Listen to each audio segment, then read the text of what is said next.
Vous êtes probablement comme moi, vous avez hâte que le printemps arrive. Bien, moi, j'ai décidé de devancer le printemps en venant aujourd'hui sur le circuit de Saner. Bon, ça donne bien. William Clavé, mon collègue, conduit une Kia Stinger cette semaine, une voiture bleue à traction intégrale. Et moi, je conduis une grosse Charger V6 à traction intégrale aussi. C'était juste un prétexte pour qu'on vienne s'amuser un peu sur le circuit avant que la saison commence. Sauf que William prend ça vraiment au sérieux, là. Lui, il veut une compétition solide. Moi, avec mon gros bateau américain, on s'entend que j'ai pas beaucoup de chance, même si j'ai un peu de puissance sous le capot. Mais on va donner à William l'impression qu'il va avoir, c'est-à-dire d'une vraie compétition, pendant que moi, bien, je vais me la couler douce, confortablement, au volant d'une grosse Charger.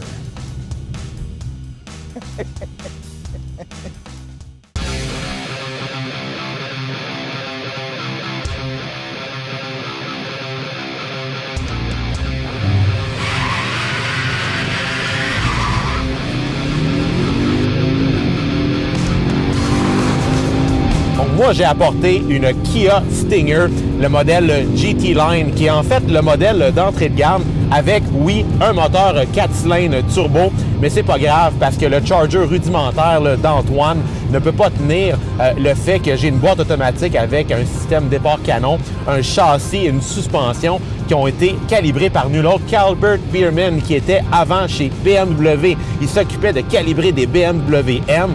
J'ai une accélération de 0 à 5 km/h qui s'effectue là, en moins de 5,5 secondes. Donc, je suis tout à fait confiant que je vais être capable d'accoter son Charger. J'ai 250 chevaux et 260 livres-pieds de couple avec, oui, un 4 cylindres turbo, un 2 litres et, bien sûr, le rouage intégral.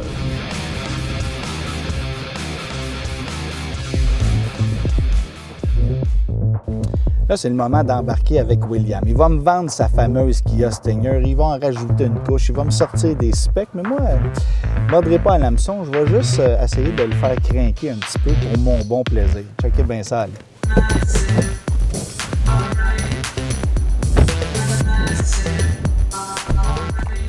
Fait que là, William, tu vas essayer de me vendre l'idée de ta Kia Stinger, voiture de l'année par le jury de la JAC cette année. La bagnole a gagné plein de prix. C'est vrai qu'elle est belle, etc. Fait que, shoot, je t'écoute. Bien, il y a une raison pour laquelle elle a gagné la voiture de l'année, Antoine, la Kia Stinger. Écoute, ça a été un coup de canon dans l'industrie. On n'a pas vu ça venir de la part de Kia. Un design à tout casser. On s'entend qu'au niveau de l'apparence, on dirait un véhicule concept pour la route. On a deux choix de moteur très intéressants. Même de base, celle-ci, 2 litres turbo, 250 chevaux, 260 livres-pieds de couple quand même. Et on a une suspension, un châssis qui ont été calibrés là, par Albert Bierman. Il travaillait chez BMW M auparavant. C'est pas n'importe quoi comme CV. Là. Ah non, t'as bien raison. Puis au niveau de la tenue de route, écoute, moi, ce véhicule-là, je l'adore. C'est un coup de circuit. Puis je trouve que pour le prix, t'en as beaucoup pour ton argent. Moi, j'avais comparé. Puis si tu prends ça versus, disons, une Audi A4 qui coûte 15 000 $ de plus, puis l'Audi A4 à location est moins cher, ça te donne une idée, là? OK, au niveau technique, on peut les comparer aux véhicules allemands, mais moi, je vois pas ça comme un véhicule de luxe. Je l'aurais plus comme un muscle car, un peu comme ta Charger, mais à la coréenne. Hey, ça tire quand même. Écoute, check ça. Ça tire, là.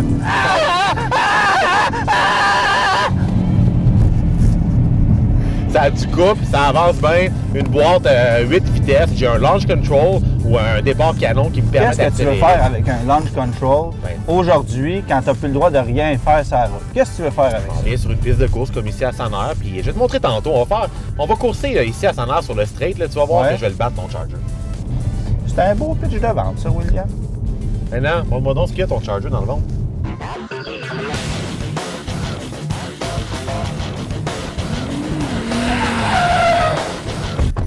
Bon, allez Antoine. Je trouve que tu manques pas mal de respect envers une voiture qui a un long héritage américain comparativement à ta brouette, là, ta machine à coudre qui a 6 mois de carrière. Écoute, ça fait depuis... La plateforme de ce véhicule-là, elle date de quand, Antoine? Ça date depuis la fin des années 90. En fait, FCA rit de nous complètement en nous vendant là, un véhicule recyclé et recyclé. Ça fait combien d'années qu'il est pareil, le Charger? Il n'a pas changé, c'est pas moderne. Non. C'est une vieille technologie rudimentaire, une boîte automatique qui vient même pas de FCA, qui a été conçue par les Allemands. Une chance que les Allemands ont fait une boîte automatique, parce qu'ils seraient même pas capables d'en faire une qui a de l'allure. Je m'excuse, mais puis combien il coûte ce char-là? Il vaut combien? 51 000. 51 000 Ben ouais. pour un Charger V6 intégral. sentirais-tu une pointe de mauvaise foi là, dans tes opinions? J'aime les... Parce que moi, là, je vais te faire remarquer quelque chose. La Charger est une voiture qui a une longue histoire, qui a beaucoup d'héritage au sein de la marque Dodge, OK? On nous assoit encore aujourd'hui dans une Dodge Charger avec la vieille couleur d'époque, le B5 Blue. Les gens adhèrent à ces trucs-là. OK, la Charger, ça se vend plus comme ça se vendait. Ça a été une voiture de flotte. Il y a bien des gens qui ne sont pas intéressés à une grosse bagnole américaine comme ça. Mais tout le point est là, c'est qu'on est nostalgique d'une catégorie de voitures qui est appelée à disparaître. Puis la Dodge Charger, c'est la seule qui est encore capable de nous rendre ce service-là, c'est-à-dire de nous faire plaisir au volant d'une grosse américaine traditionnelle qui offre à la fois des prestations routières intéressantes et tout le confort d'une bagnole américaine, comme certains acheteurs aiment encore ça, parce que monsieur, c'est pas tout le monde qui veut conduire des 4 cylindres turbo dans une voiture super ferme. Écoute, Antoine, c'est bien beau la nostalgie, là, mais à un moment donné, on va arrêter de rire du monde. Peut-être qu'en 2005-2006, c'était cool d'avoir un véhicule rétro, là. Mais en 2019, je pense qu'il est temps qu'on aille vers de quoi qui est un peu plus de progrès, là. Un moteur 4 cylindres turbo, ça a une empreinte éco-énergétique qui est beaucoup plus basse. Puis une autre affaire, Antoine, là, ton rouage intégral là-dedans, il est rudimentaire puis il est dépassé. Je te clenche avec ma Kia. Tu me mets-tu au défi? Mm-hmm.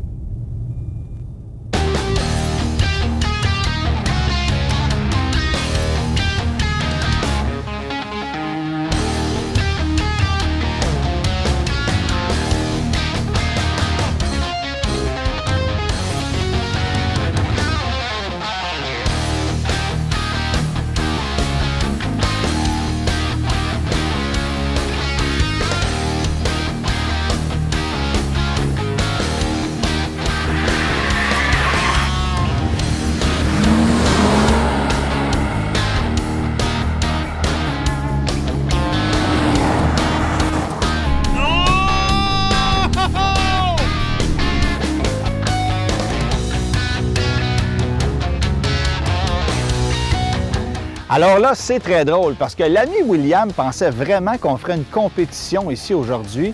Alors moi, j'étais venu ici pour rire un petit peu, mais finalement, ça s'est transformé en compétition. Et la Charger nous a prouvé qu'elle n'avait pas l'air si folle que ça. Elle est même un peu plus rapide sur le quart de mille. Ça m'a fait vraiment rire. Mais entre vous et moi, j'achète la Stinger demain matin, bien avant la Charger, qui est juste un peu archaïque. Mais je vais être honnête, là, la Charger, c'est encore une bagnole que j'aime bien et c'est probablement la dernière de sa race. Puis merci beaucoup, M. Gartin, propriétaire de Sanair, de nous avoir prêté votre circuit, même si c'était pas tout à fait prêt.